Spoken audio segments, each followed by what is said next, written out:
Mr. Speaker, Konjufta, Mr. Prime Minister Kurti, dear ministers, dear leaders of political parties, dear mayors, members of parliament, excellencies, ambassadors, distinguished guests, ladies and gentlemen.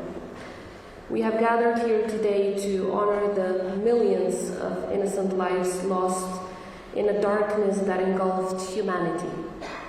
Every January 27th beckons us not only to reflect, but also to learn, and more importantly, to come together and stand against hatred, intolerance, and discrimination. During the Holocaust, millions endured unspeakable horrors and genocide.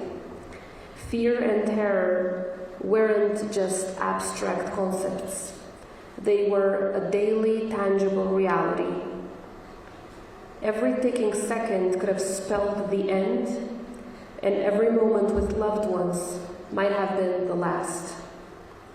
The dark stains of oppression and hatred very rapidly expanded across Europe.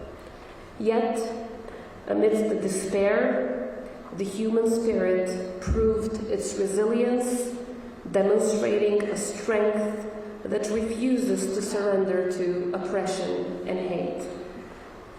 Faced with the specter of danger, our nation embodied a remarkable courage, choosing solidarity in the face of indifference and choosing action instead of idleness.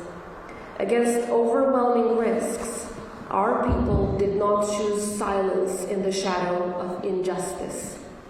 Their homes, their hearts, became shelters for those fleeing the horrors of Nazi persecution.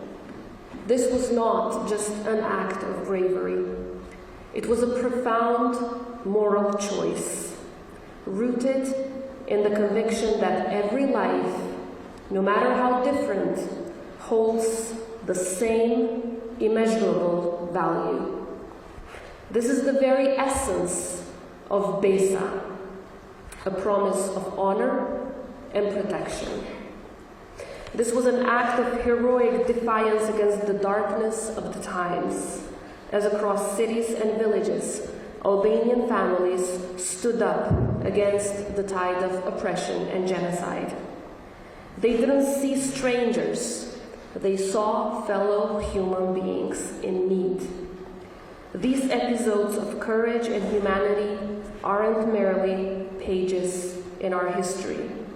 They are the reflections of the soul of a nation, the soul of our nation.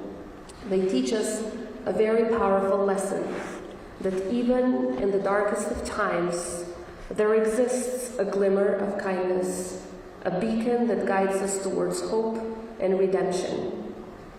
So today, as we remember the 6 million Jews and all the victims of the Holocaust, our collective conscience reaffirms a shared pledge, a pledge to never forget, a pledge to ensure that history never repeats its most grievous errors. The Holocaust did not begin with violence. It began with words, with hate-filled rhetoric that sought to dehumanize and to divide. In our time, as we witness a resurgence of hateful rhetoric across the globe, we are reminded of our joint duty to stand against hate in all its forms. In the words of Anne Frank, a young girl whose belief in the kindness of people transcended borders and oceans, how wonderful it is that nobody need wait a single moment before starting to improve the world. So it is up to us, everyone present and beyond, to improve the world, to build bridges of understanding and empathy, and to commit ourselves to building a world that is anchored in justice, peace, and harmony. A world where hatred, intolerance, and discrimination find no refuge in people's hearts. Today, let us acknowledge a fundamental truth. In a world that grows ever more connected, Our strength lies in our capability to preserve unity and identify a sense of shared purpose.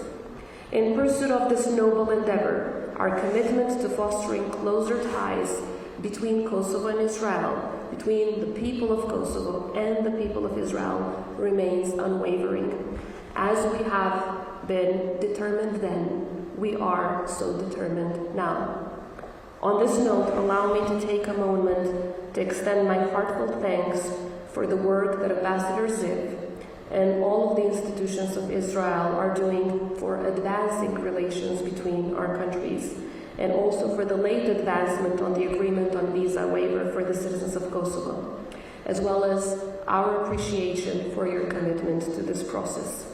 This indisputably marks an act that brings our countries ever closer together during these difficult times, as bridges are built through communication and ties are strengthened when people get to know each other better. Distinguished guests, may our remembrance today be more than just a moment of reflection. Let it be a renewed commitment to a world that cherishes every life no matter their background, a world that honors every promise and strives unceasingly for the ideals of freedom, dignity, and equality for all. Thank you.